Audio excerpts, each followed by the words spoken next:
Selamat siang adik-adik. Hari ini kita akan belajar mengenai anatomi kavum oris, ya, yang merupakan struktur ya pertama yang memang akan kita temui ya pada sistema digestivus ya adik-adik. Jadi mengawali dari pencernaan dimulai dari kavum oris ya. Jadi berasal dari kata oral cavity ya, kavum oris. Kita lihat di slide lebih lanjut. Ini adalah tujuan pembelajaran yang harus adik-adik capai ya nantinya.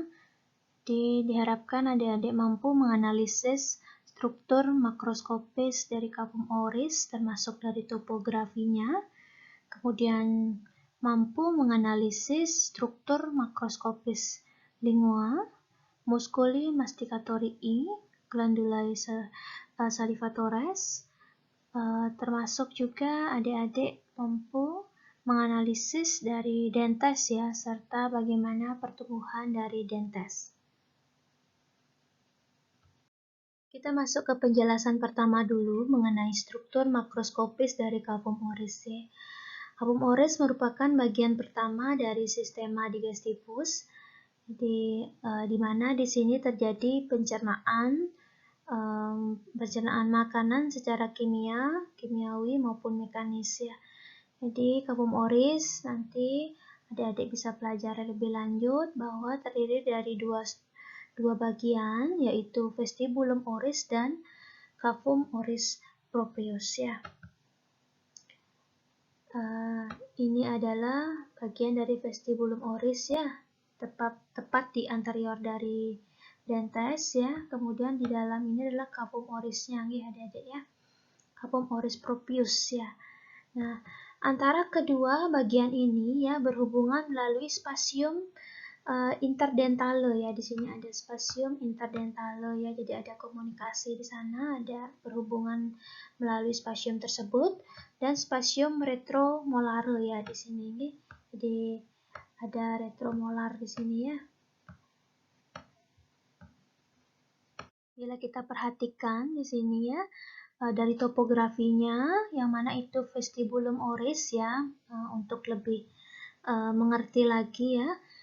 Kita lihat satu-satu nih. Vestibulum oris merupakan bagian yang dibatasi oleh ya, di bagian lateral ya. Di sini kita bisa temukan buka ya adik ya, buka ya di sini. Kemudian di bagian medial tentunya ada gingival dan dentes ya di bagian medialnya dia nih.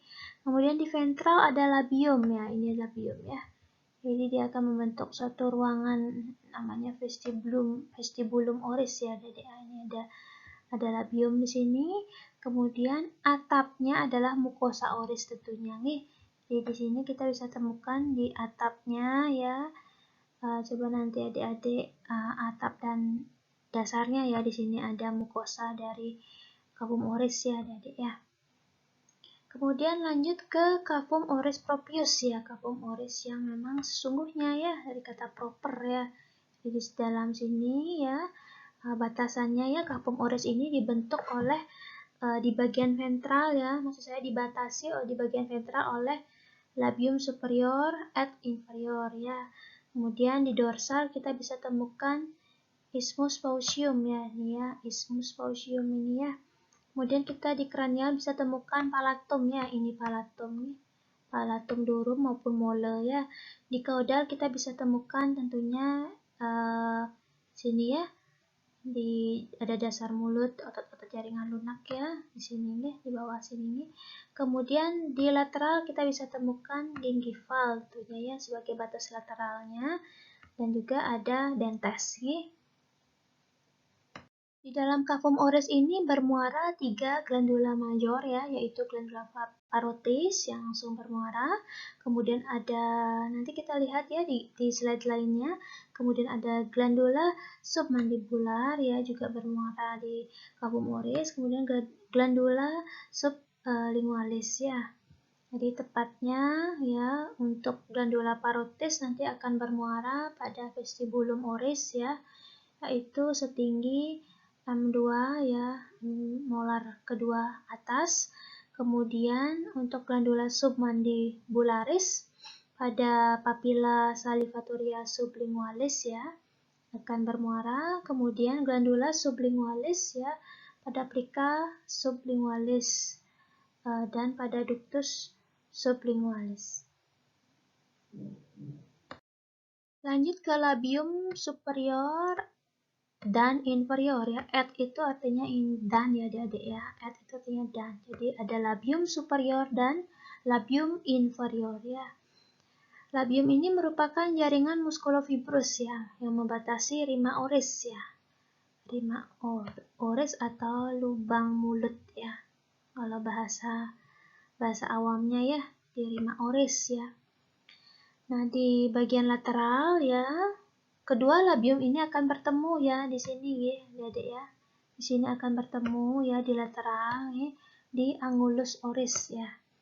Nah, di sini di bagian ventral ya, bila kita menutup ya, ini tutup di arah ventral kita bisa temukan ya, di sini ada filtrum namanya, suatu cekungan lekukan di bagian luar tengah dari labium superior ya. Nanti adik-adik perhatikan di wajahnya masing-masing, dan kita juga bisa temukan frenulum labii ya adik-adik. Frenulum labii ya, di gambar ini tidak terlihat ya, nanti coba diperhatikan, yang merupakan lipatan mukosa di bagian dalam labium ya. Jadi kalau adik-adik lipat labiumnya ya, masing-masing superior dan inferior, maka akan ada suatu lipatan mukosa di tengah-tengah ya. Itulah frenulum labii ya. Labium sendiri ya, ada lapisannya nih, ada kutis ya, di dalamnya kita bisa temukan musculus orbicularis oris ya. Kemudian ada submucosa ya, yang terdapat glandula labialis. Kemudian terdapat arteria labialis superior et inferior, nervus infraorbitalis, nervus mentalis ya. Nah, tentunya di bagian paling dalam adalah mukosa. Kita lanjut ke bagian kedua yang kita bisa temukan pada capum oris adalah buka ya adik-adik. Lapisan dari buka ini ya sama dengan labium ya. Namun muskulusnya berbeda. Di sini kita bisa temukan musculus buccinator ya adik-adik. Dan terdapat juga glandula buccalis ya. Kita bisa temukan jaringan lemak bicat ya, yang berada di antara musculus buccinator dan musculus masseter ya. Bila adik-adik perhatikan ya, peralihan dari buka ke labium ya, bisa dilihat dari plica nasolabialis ya adik-adik. Jadi suatu plica nasolabialis itu merupakan suatu lekukan di bagian luar yang bisa adik-adik lihat ya, di antara hidung dan sudut mulut ya. Dari luar kita bisa perhatikan ada lekukan di sana, itu adalah plica nasolabialis ya. Vaskularisasi dari buka ya, serta inervasi di sini nih ada arteria, vena, dan nervus buccalis ya. Serta ramus buccalis plexus parotideus ya adik-adik ya. Kita lanjut ya adik-adik, kita belajar mengenai palatum ya. Adik mungkin pernah dengar mengenai hard palate, soft palate ya, langit-langit pada capum oris ya, kita sebut sebagai palatum ya adik-adik. Palatum ini merupakan batas antara capum oris dan capum nasi ya tentunya ya. Capum nasi ya di area hidung ya. Nanti adik-adik sudah belajar mengenai ini di blok respirasi ya. Ini palatum akan membatasi capum oris dan capum nasi ya. Palatum terbagi menjadi dua ya. Ada palatum durum dan palatum mole ya. Palatum durum bahasa Inggrisnya hard ya, durum itu hard ya, hard palate gitu ya. Jadi dan palatum mole soft palate ya. Jadi palatum mole ya kita sebut beda struktur ya. Jadi kalau palatum durum nih merupakan mucoperiosteum ya. Sedangkan palatum mole ya mucofibrous ya. Palatum durum bila adik perhatikan di gambar ini di bagian anterior ya ada palatum durum ya. Di bagian posterior kita bisa temukan palatum mole ya adik-adik ya. Jadi palatum durum ini ya dibentuk oleh prosesus palatinus dari osis maxillaris dan juga pars horizontalis dari osis palatini, yang mana itu nanti adik-adik lihat di gambar lainnya di kranium ya, nanti bisa adik-adik temukan ya. Palatum durum ini ya dilapisi di bagian kranialnya oleh suatu mukosa kapumnasi tentunya ya, karena membatasi kapumnasi ya. Di bagian kaudal maksud saya dibatasi oleh mucoperiosteum ya. Ini mucoperiosteumnya di bagian kaudal ini. Ini adalah mucoperiosteum ya di sini ya. Jadi ini sudah dibuka, adik sini sudah dibuka mucoperiosteumnya ya.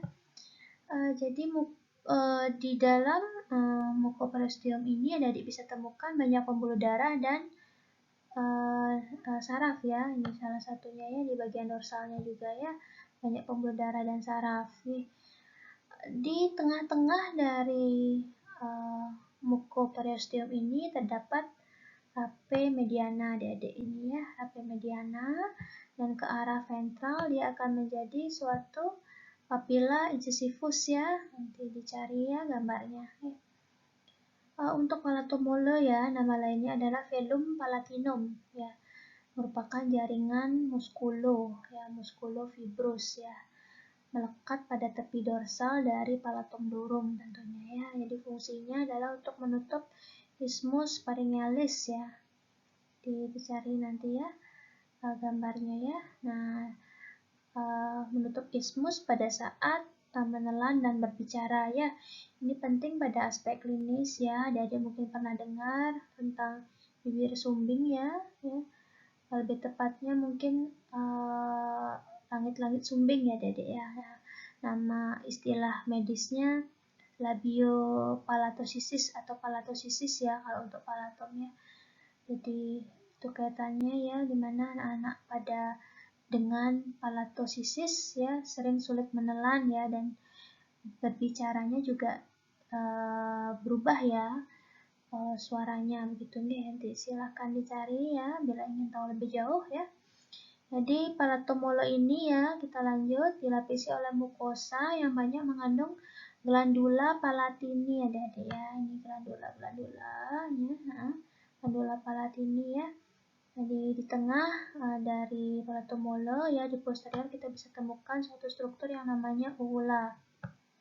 Ya, di lateral ya, palatum mole akan berhubungan dengan plica palatoglossus ya.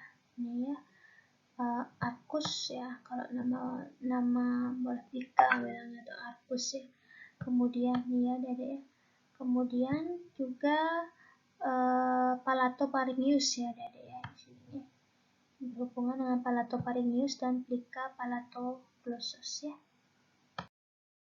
Ada beberapa muskulus yang bisa kita temukan pada palatum ya. Itu ada 5, yaitu musculus palatoglossus, musculus palatopharyngeus, musculus uvula, musculus levator veli palatini atau levator palatini, musculus tensor veli palatini atau tensor palatini ya. Adik bisa perhatikan pada gambar.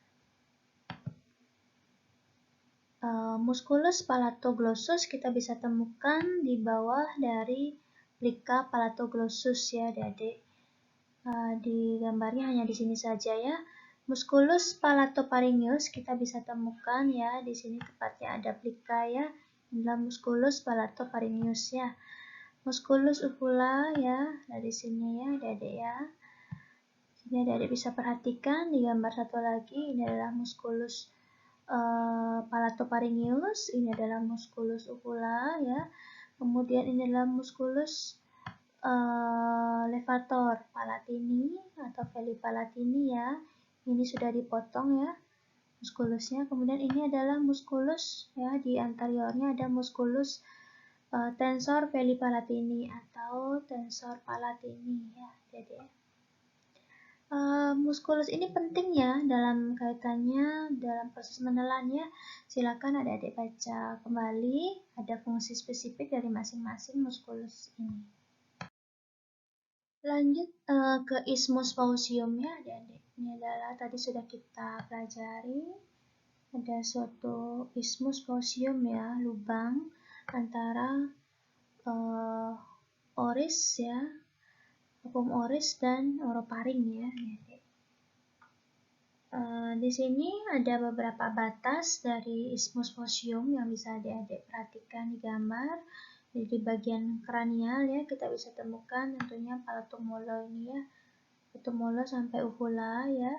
Kemudian di bagian kaudal ada radix lingual nih di sini ya, di bagian kaudalnya ya, di bagian radix dari lingua ya. Kemudian di lateral ada arcus ya, dua arcus tersebut ya, arcus palatopharyngeus dan arcus palatoglossus ya, sini ya, arcus palatopharyngeus dan arcus palatoglossus ya. Tadi sudah kita pelajari muskulusnya.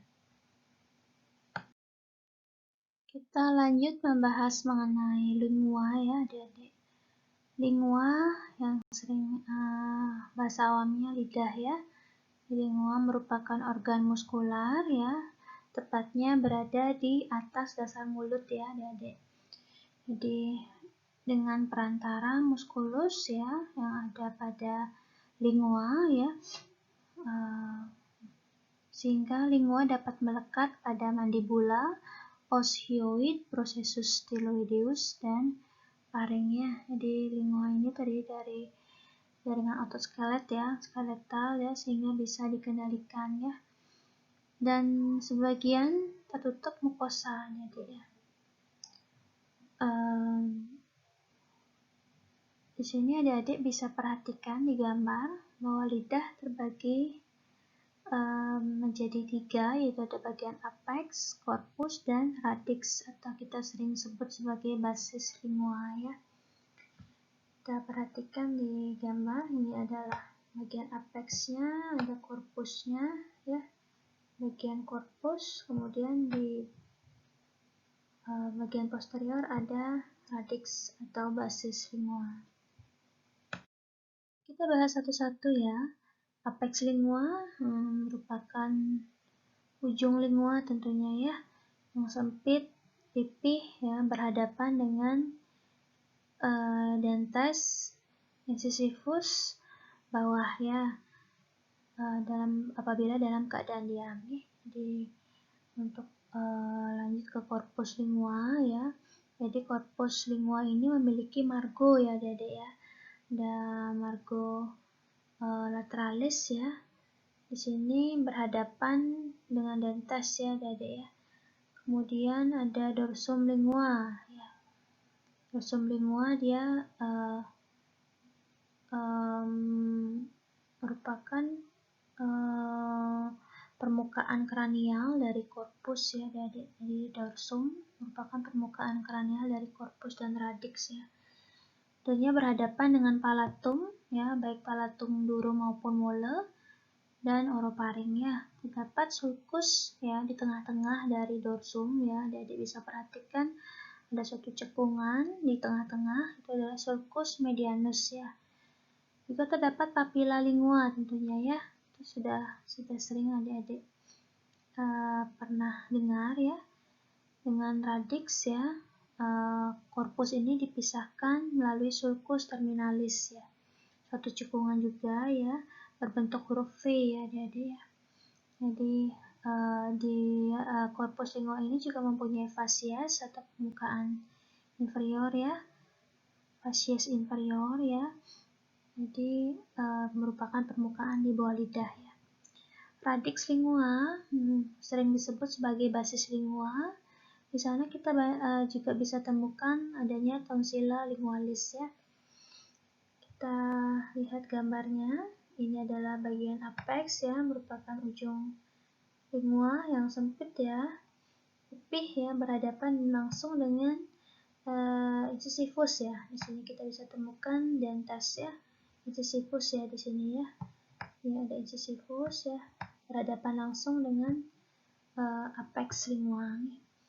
Kemudian ada corpus, ini adalah corpus, tadi sudah kita bahas. Ada papilla ya, ada papilla di sini ya, inilah papilla ya, ada papilla, kemudian inilah papilla ya. Nama papillanya nanti kita lihat ya, inilah papilla nih. Kemudian ada sulcus, nah, ini adalah sulcus medianus ya yang tadi ya. Kemudian ada yang membentuk huruf V ya. Di sini ada sulcus terminalis ya, yang memisahkan corpus dengan radix ya. Ini radix ya, basis lingua ya. Di sini banyak terdapat tonsilla lingualis ya Adik-adik ya. Tonsillanya ini ya. Ini adalah tonsilla lingualis ya.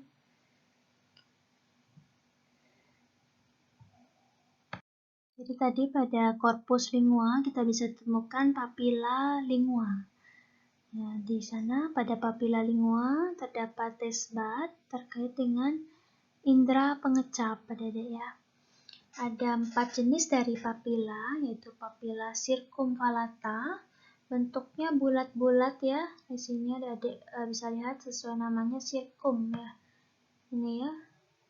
Jadi dia sejajar dengan sulcus terminalis ya. Kemudian ada papilla fungiformis, fungiform begitu ya, berbentuk seperti fungi ya, jamur ya. Kemudian ada papilla filiform ya, filiformis ya. Jadi seperti fili-fili ya, kecil-kecil ya. Kemudian ada papilla foliata ya, menyerupai daun di sini ya, di margo lateralis ya. Kita belajar lebih lanjut mengenai musculus pada lingua ya. Jadi, dapat digolongkan menjadi dua, ada ekstrinsik dan intrinsik ya. Kaitannya dengan fungsi ya dan origonya. Di musculus ekstrinsik pada lingua ya, itu musculus yang berorigo di luar lingua ya, dan berinsersio pada lingua sendiri ya. Di fungsinya adalah untuk merubah dari posisi lingua ya, posisinya yang berubah. Musculus intrinsik lingua ya adalah otot-otot atau musculus yang berorigo maupun berinsersio pada lingua ya, berfungsi untuk merubah bentuk ya. Kalau tadi ekstrinsik posisinya yang berubah, sedangkan intrinsik bentuknya yang berubah ya, jadi berubah bentuk dari lingua. Ada beberapa musculus yang bisa kita golongkan sebagai ekstrinsik, yaitu musculus genioglossus, musculus hyoglossus, musculus styloglossus, dan musculus palatoglossus ya. Tadi sudah kita bahas tentang musculus palatoglossus ya. Musculus genioglossus ya, merupakan musculus yang berorigo dari mandibula ya, tepatnya di spina mentalis dari mandibula menuju ke glossus tentunya ya, namanya genioglossus.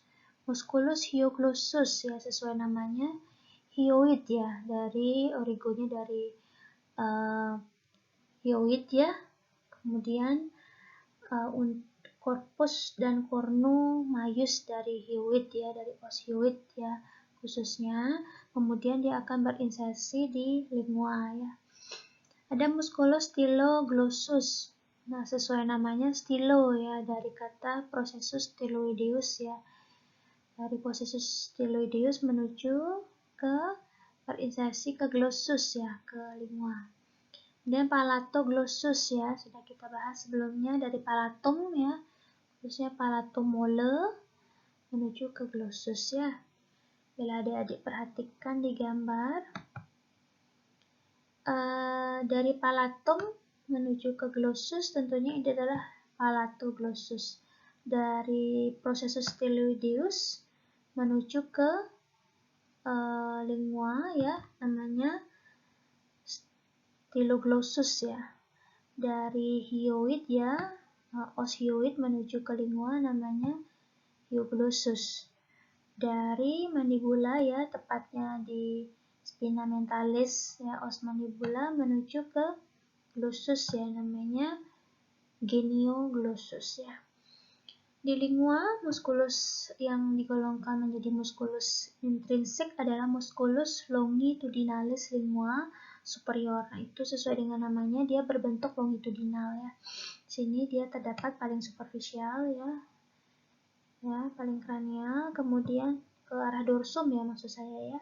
Kemudian di profundusnya akan kita temukan musculus transversus ya. Sesuai namanya dia transverse ya.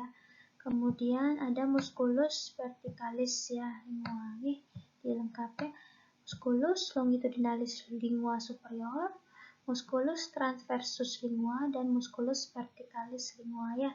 Itu yang nanti akan berfungsi untuk merubah bentuk dari lingua. Lingua sendiri mendapatkan arterialisasi ya, vaskularisasi dari arteria lingualis ya. Ini arteria lingualis. Ini venanya juga sama ya. Nanti kembali ke vena lingualis ya. Nervus yang memberikan inervasi pada lingua adalah nervus hypoglossus ya, nervus 12. Kecuali untuk palatoglossus, musculus palatoglossus diinervasi oleh plexus pharyngicus dari nervus glossopharyngeus ya, nervus 9, nervus cranialis 9. Nah, ini kaitannya dengan menelan dan berbicara ya. Adik-adik masih ingat mungkin di saat blok nervus ada skillnya mengenai pemeriksaan untuk nervus glossopharyngeus, nervus cranialis 9, salah satunya adalah tes menelan ya dan berbicara. Kita lanjut membahas mengenai musculi masticatori ya. Jadi muskuli ini sebenarnya dikelompokkan menjadi utama ya, ada yang membantu ya, dan ada yang memfiksir os hyoid ya. Kita akan membahas muskuli khususnya yang utama ya. Jadi di sini kita bisa temukan ada 4 muskulus yang membantu yang bekerja ya terkait dengan mengunyah ya, masticatori ya di sini ya. Jadi ada musculus masseter, musculus temporalis ya yang kedua, kemudian yang ketiga ada musculus pterygoideus medialis dan musculus pterygoideus lateralis ya. Musculus masseter adik-adik bisa perhatikan pada gambar, bentuknya seperti segi 4 ya, ini dalam musculus masseter. Kemudian ada musculus temporalis ya, seperti kipas ya, ada di dalam fossa temporalis. Ada musculus pterygoideus medialis ya, ini adalah musculus pterygoideus medialis. Kemudian ada musculus pterygoideus lateralis ya, jadi di lateral nih bisa kita perhatikan di sini nih ya. Jadi masing-masing pterygoideus lateralis maupun medialis memiliki 2 kaput ya adik-adik. Ada untuk pterygoideus medialis ada kaput yang lebih superficial ya, nih ya, jadi lebih di lateral dia ya, lebih superficial. Kemudian ada yang profundus ya di bagian dalam ya. Jadi ada 2 kaput di sini ya, ini yang superficial, ini yang profundus ya. Kemudian untuk lateralis juga ada 2 kaput ya. Kaput itu artinya kepala ya. Dia punya 2 kaput. Di bagian inferior lebih besar ya, kaput inferior lebih besar ya daripada yang superior ya. Kedua musculus pterygoideus ini baru kita bisa lihat apabila kita sudah memotong ya musculus masseter ya. Ini misalnya potongan dari musculus masseter. Kemudian kita juga singkirkan mandibula ya di sini, baru nanti kita bisa lihat muskulusnya. Musculi masticatori ini mendapatkan vaskularisasi dari arteria maxillaris yang merupakan cabang dari arteria carotid eksterna ya, Adik. Ini bisa Adik perhatikan nih. Untuk inervasi musculi masticatori ini akan diinervasi oleh nervus mandibularis ya, yang merupakan cabang ketiga dari nervus trigeminus ya, nervus cranialis yang kelima. Kita lanjut membahas mengenai glandula salivatores, kelenjar-kelenjar ya yang menghasilkan saliva ya Adik-adik. Jadi ada kelompok major dan minor. Di sini mayor ada 3, yaitu glandula parotidea, kemudian glandula submandibularis dan glandula sublingualis ya. Untuk kelompok minor silakan dipelajari secara mandiri ya. Hari ini kita akan membahas mengenai kelompok major saja. Di sini Adik-adik bisa perhatikan pada gambar. Ini adalah parotidea ya. Kemudian inilah sublingualis ya di bawah lidah, submandibula ya di bawah mandibula. Glandula parotidea merupakan glandula terbesar dari glandula salivatores ya yang utama. Bentuknya tubulo-alveolar ya, dan tipenya adalah serus. Warna dari glandula ini kekuningan dan permukaannya tidak rata. Dia terbungkus oleh fascia parotidea yang berasal dari fascia colli superficialis dan fascia dari musculus masseter. Sebagian besar dari glandula ini kita bisa temukan pada fossa retromandibularis ya, dan sebagian kecil di luarnya menempel pada musculus masseter. Di dalam glandula ini kita bisa temukan struktur-struktur nervus dan vena serta arteri ya. Ada nervus facialis, vena maxillaris interna, dan salah satunya dari arteri adalah arteria carotis externa. Glandula parotidea memiliki ductus ya sebagai salurannya. Saluran dari sekresi yang dihasilkan yaitu ductus parotideus atau Stenson duct ya kita sebut, atau Stensoni duct ya. Jadi adik-adik menyebutnya ductus parotideus ya. Panjangnya kurang lebih 5 cm. Ductus parotideus ini ya. Panjangnya kurang lebih 5 cm. Ductus ini berjalan dari tepi lateral atau tepi ventral dari glandula parotidea ya. Kemudian dia akan berjalan ke ventral ya pada permukaan lateral dari masseter ya. Kemudian masuk membelok ke medial, menembus jaringan lemak bicat dan musculus buccinator ya. Sini ada musculus buccinator, ditembus, kemudian bermuara ke dalam vestibulum oris ya tentunya, setinggi gigi molar dan tes molar 2 atas ya. Glandula parotidea ini mendapatkan inervasi dari nervus petrosus minor atau nervus petrosus superficialis minor ya, yang merupakan cabang dari nervus cranialis 9 atau glossopharyngeus ya, yang membawa sabut-sabut sekretomotorik dari nucleus salivatorius inferior ya. Vaskularisasi dari glandula ini berasal dari arteria temporalis, arteria maxillaris, dan aliran darah baliknya menuju ke vena retromandibular. Adik-adik bisa perhatikan ternyata ductus parotideus ini bisa kita imajinerkan ya, bila di wajah ya, dari luar kita bisa tarik, orientasikan ductus ini dari concha auricula menuju ke titik pertengahan antara ala nasi dan tepi kranial dari labium superior.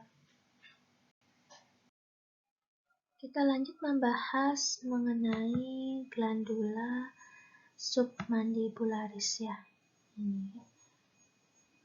Di glandula ini dibagi menjadi dua bagian ya. Ada bagian korpus dan bagian yang lebih kecil ya. Glandula ini tipenya tipe serus sama dengan glandula parotidea ya.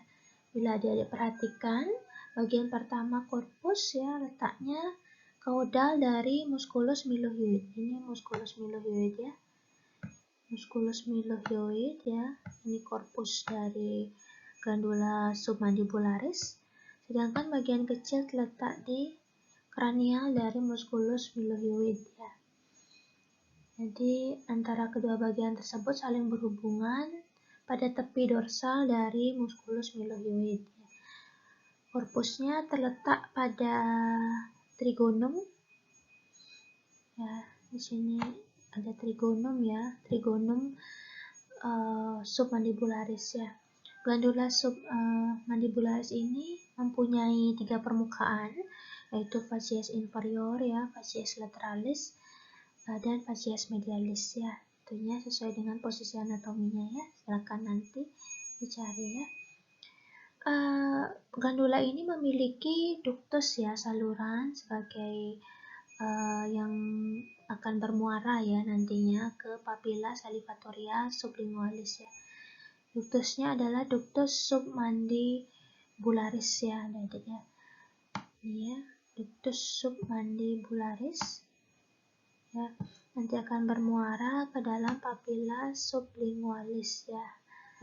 Ini kalau adik-adik lihat di gambar yang lain, ini papilla sublingualis ya di sini. Inervasi dari glandula ini berasal dari nervus facialis ya, nervus cranialis ke-7.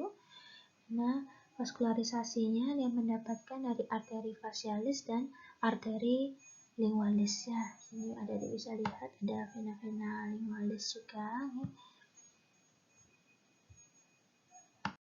Glandula sublingualis merupakan glandula terkecil di antara 3 glandula major ya. Jadi di sini adik-adik bisa perhatikan ini adalah glandula sublingualis ya. Jadi dia memiliki fasies juga permukaan. Di fasies superior akan berhadapan dengan mukosa dari cavum oris ya, yang membentuk plica sublingualis ya. Adik-adik tadi sudah belajar tentang papilla sublingualis, sekarang ada plica sublingualis ya. Ini ya plicanya nih. Jadi ini ada plica di sini ya, adik-adik. Ini plica ya. Ini plica sublingualis ya. Jadi dia membentuk plica tersebut ya, yang berhadapan permukaannya dengan mukosa cavum oris. Di fasies inferior dia berhadapan dengan musculus milohyoid ya. Jadi di sini ada musculus milohyoid yang tadi ya. Ini dia muskulusnya. Di fasies medialis dia berhadapan dengan musculus genioglossus ya. Nanti dicari gambarnya ya. Fasies lateral berhadapan dengan fossa sublingualis ya.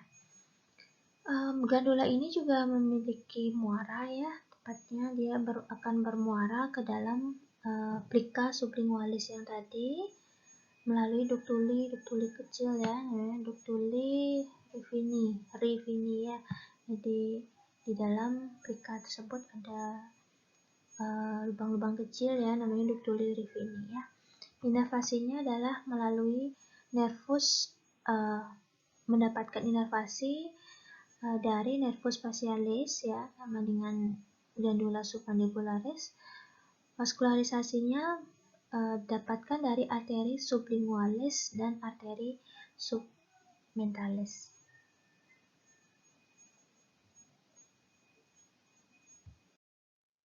Kita lanjut ke pembahasan struktur makroskopis dari dentes.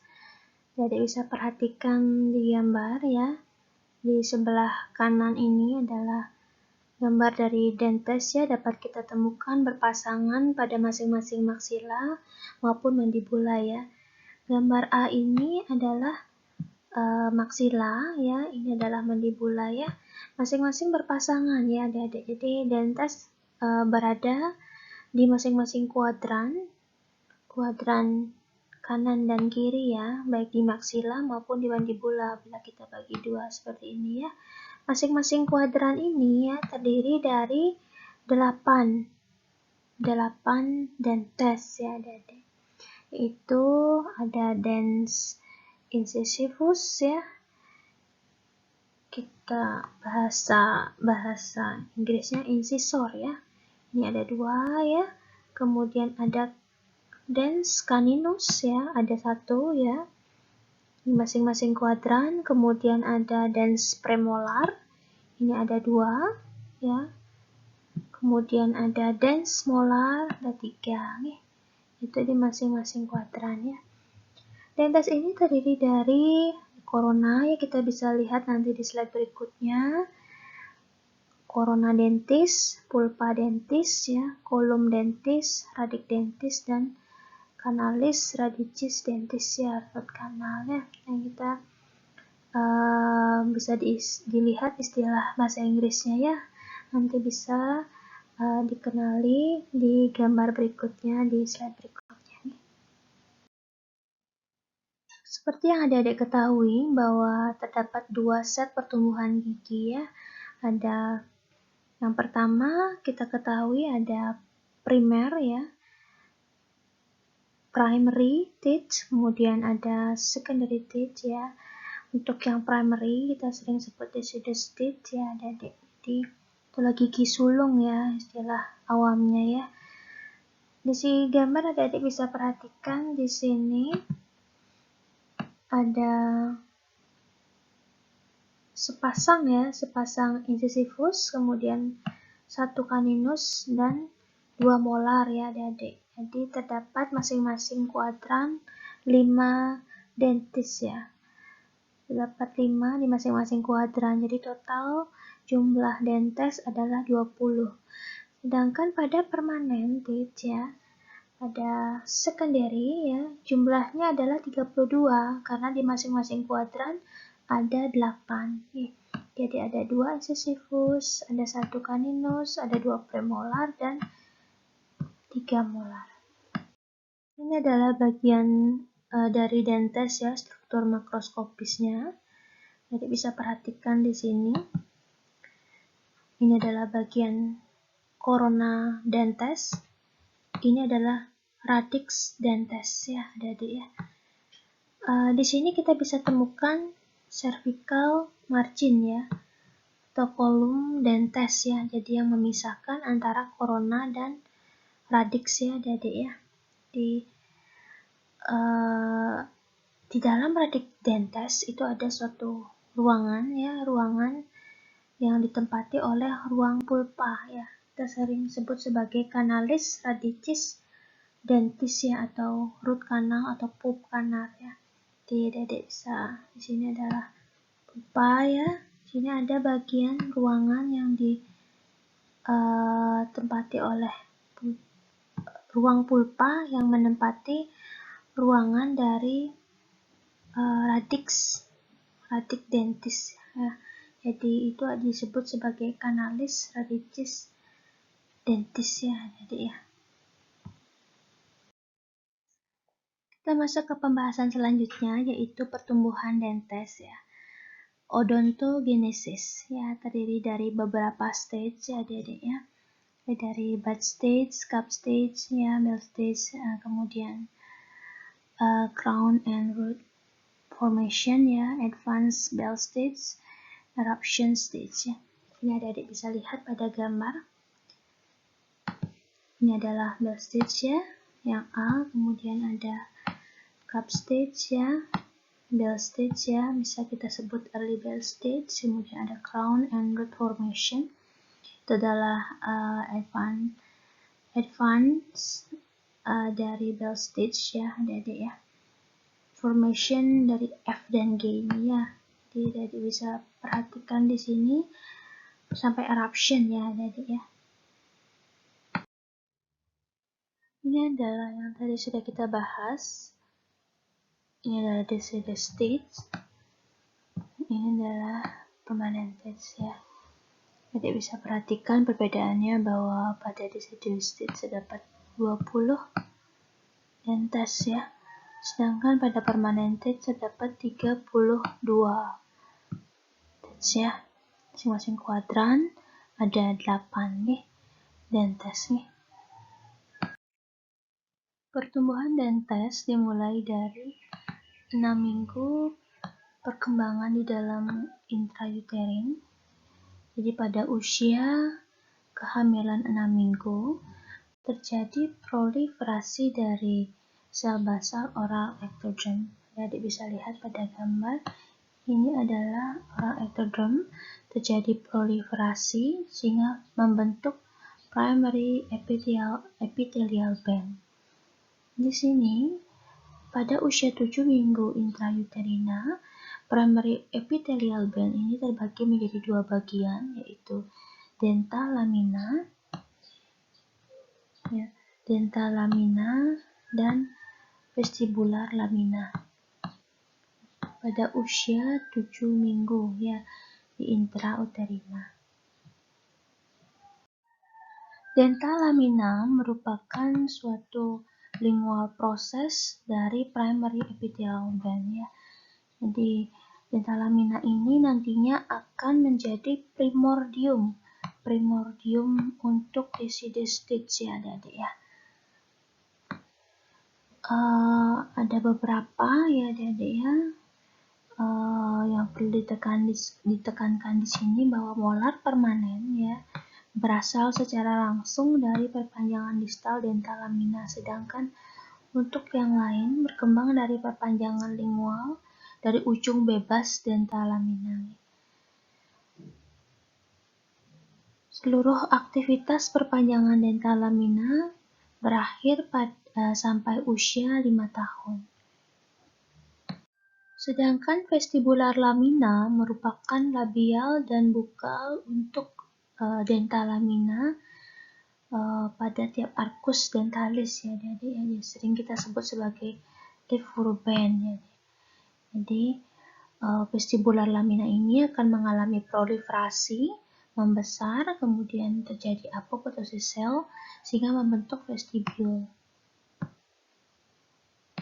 Secara ringkas kita bisa membuat skema seperti ini ya adik-adik.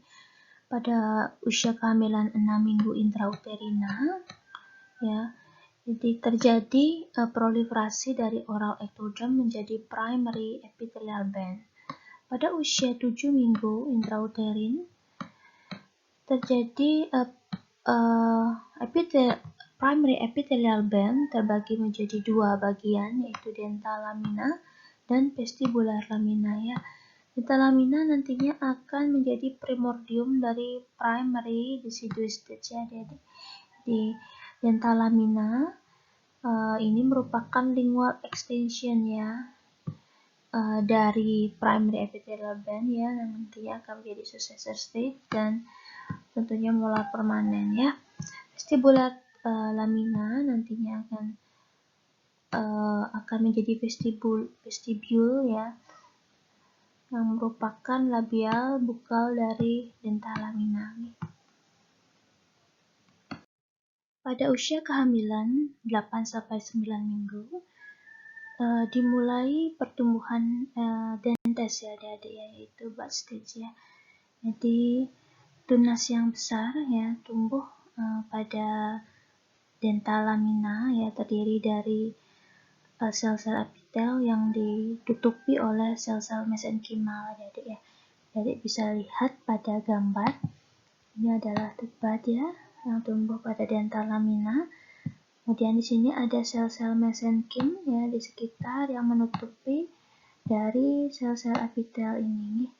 Jadi adik bisa perhatikan di gambar, ini adalah sel mesenkim ya. Ini adalah dental lamina, ini adalah bud ya. Sini ada sel-sel epitelial yang ditutupi oleh sel-sel mesenkim ya. Jadi terdapat 2 sel pada tahap ini. Pada usia kehamilan 10-11 minggu, jadi pertumbuhan yang tidak sama pada bagian tutbah adik-adik. Jadi di sini adik-adik bisa lihat, perhatikan pada gambar itu bentuknya konkav ya, cekungan yang dangkal ya adik-adik ya, pada permukaan dalam bat ya. Jadi di sini terjadi pertumbuhan sel-sel epitelium ya. Jadi pertumbuhan sel-sel epitel membentuk enamel organ ya adik-adik, dan menghasilkan bentuk konkav ini. Oke.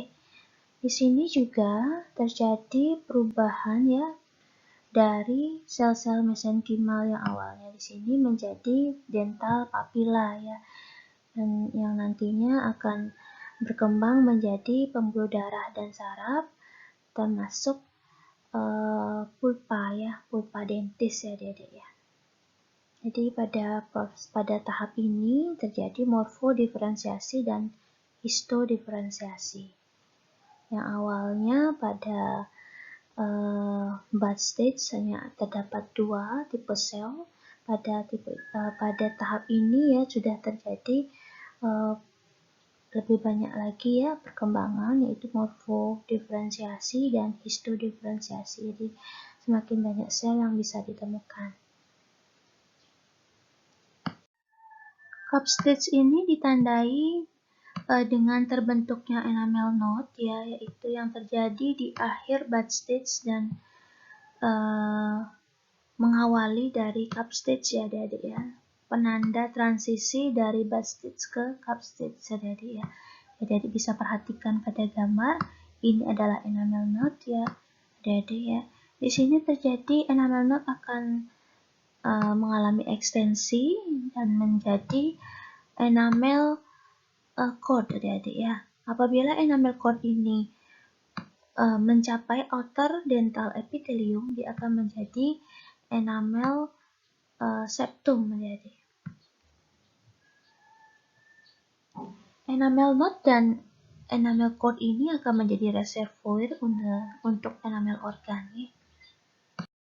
Pada usia kehamilan 12-14 minggu terjadi tahap Bell stage ya, dari early Bell stage lebih dahulu. Jadi di sini adik-adik bisa perhatikan bahwa outer enamel epithelium akan menutupi dari enamel organ ya, sedangkan inner enamel epithelium nantinya akan menjadi ameloblast. Jadi ya, ini adalah ameloblast. Di sini terjadi diferensiasi dari inner enamel epithelium menjadi ameloblast ya. Di ameloblast merupakan enamel forming cells ya adik-adik. Sel-sel di antara outer enamel epithelium dan inner enamel epithelium yang berbentuk seperti bintang ini adik-adik, ini adalah stellate reticulum, dan juga ada sel-sel lain yaitu stratum intermedium, adalah sel-sel yang akan membantu ameloblast untuk membentuk enamel ya adik-adik ya. Jadi pada stage berikutnya, pada yang late stage ya adik-adik, mulai terbentuk radix dentis ya. Jadi cervical lobe akan membentuk root seat of Hagrid adik-adik ya. Jadi adik bisa perhatikan di sini. Ini adalah cervical lobe, kemudian akan membentuk Hagrid root seat ya adik-adik ya. Jadi Hirsch ini terdiri dari IEE dan OIE tentunya ya. Inner enamel epithelium dan outer enamel epithelium. Tadi sudah kita bahas mengenai late Bell stage adik-adik. Jadi sana terjadi dentinogenesis dan amelogenesis ya adik-adik, yang nanti akan dilanjutkan dengan pembentukan dari radix dentis ya. Dan selanjutnya akan terjadi eruption stage adik-adik ya. Eruption stage ini terdiri dari beberapa tahap, yaitu pre-erupsi, erupsi, dan post erupsi ya. Pre-erupsi ya merupakan perpindahan dentes, jadi dentes belum tampak pada vakum oris. Pada erupsi, jadi dentes mulai masuk ke vakum oris ya, baru pertama kalinya muncul pada vakum oris. Pada post erupsi terjadi pertumbuhan lebih lanjut dari erupsi ya. Ini adalah ringkasan gambar yang pertumbuhan dentes adik-adik ya. Dimulai perkembangannya dari usia kehamilan 6 sampai 7 minggu. Ya, adik-adik masih ingat primary epithelial band yang merupakan hasil proliferasi dari oral ectoderm ya adik-adik ya. Kemudian pada usia 8 sampai 9 minggu terjadi bud stage ya, pembentukan tunas ya. Kemudian terjadi cup stage pada usia 10 sampai 11 minggu.